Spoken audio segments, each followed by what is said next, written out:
पंचायत के मुखिया।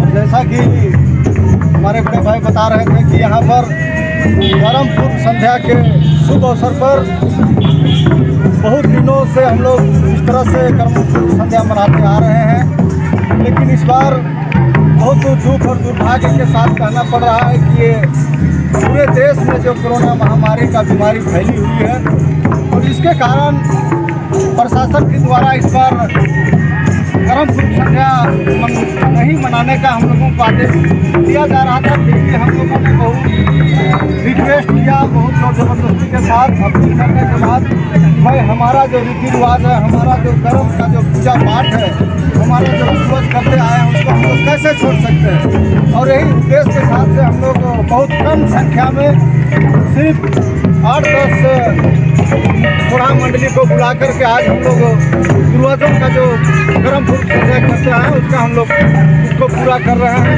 और जितने भी यहाँ पर सभी गाँव से हमारे बुढ़ा मंडली आ रही है सबको मेरे ओर से बहुत बहुत धन्यवाद और सभी को मेरे ओर से बहुत बहुत धन्यवाद। और जैसा समय है समझ को देखते हुए एक सुंदर संदेश जो दिए और हम चाहेंगे आप भी अपना बेहतरीन संदेश दीजिए।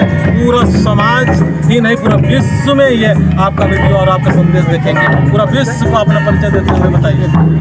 बहुत बहुत धन्यवाद बड़े भाई रंजन उरानी को, जिन्होंने इस पूर्व संध्या समारोह में आके हम लोग को चार चांद लगाने का काम किया है।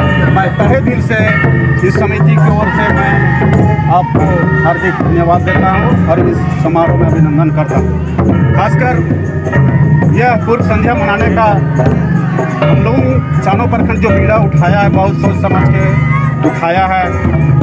हम लोग का समाज कहीं न कहीं आपस में हम लोग के तालमेल नहीं रहने के कारण दिग्भ्रमित होके हम लोग अपने परंपरा रीति रिवाज समाज जो भी हम लोग का सांस्कृतिक परंपरा है उसको हम लोग कायम नहीं रख पाने के कारण हम लोग के जो समाज के चिंतकों ने एक विचार बनाया कि हम लोग को अपने समाज को एकत्रित करना है, संगठन को मजबूत करना, अपना सांस्कृतिक परंपरा को बचाए रखना है। तो हम लोग इस तरह का मॉनिटरिंग करके एक समारोह करके हम लोग इस चारों प्रखंड के लोगों को हम लोग यहाँ पर बुला के इस जगह में कम से कम एक संदेश देंगे, अपना पहचान को बचाने के लिए, अपने संस्कृति को बचाने के लिए।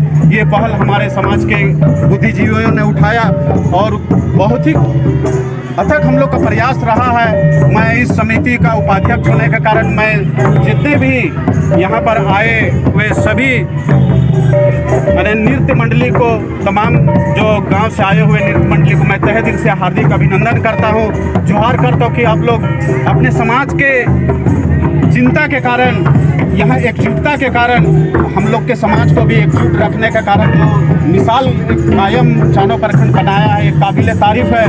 मैं तहे दिल से धन्यवाद देता हूँ। आप लोग इसमें हर समय हर साल इस तरह के आके यहाँ हम लोगों को एकत्रित करने का एक मौका देते हैं। यहाँ से एक संदेश जो जाता है, जहाँ इस तरह का प्रोग्राम नहीं होता है, ये मिसाल है कि वहाँ भी इस तरह का मॉनिटरिंग करके वहाँ भी इस तरह का करने का यानी बीड़ा उठाएगा तो हम लोग को जरूर हम लोग का समाज और हम लोग का जो ये संस्कृति और परंपरा रीति रिवाज है बरकरार रहेगा।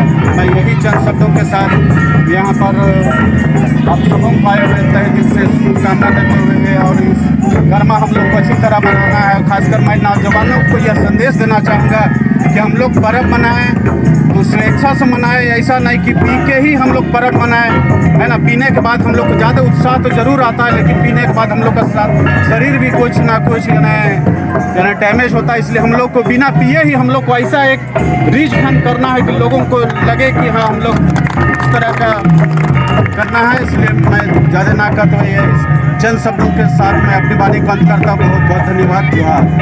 तो महोदय इतना सुंदर संदेश दिए, इस संदेश को केवल सुनिए ही नहीं, अमल कीजिए। जीवन में करने से ही आप कीजिएगा तभी परिणाम मिलेगा। समाज के काम कहने के साथ साथ करना होगा। अगर कहते रहेंगे करेंगे नहीं तो परिणाम नहीं मिलेगा। इसीलिए सारे चर्चाएं और सारे काम करते हुए हमको आगे बढ़ने के लिए जो कह रहे हो वो कीजिए, और नहीं कर सकते हो तो वहाँ चर्चा से बेकार का टाइम पास ना करें और इस सुंदर अवसर पर इस गांव का जो अभी हमारे नाच गान और हमारा जो एक उत्साह और उमंगता है उसको हम दिखाने का कोशिश करते हैं और दिखाते हैं।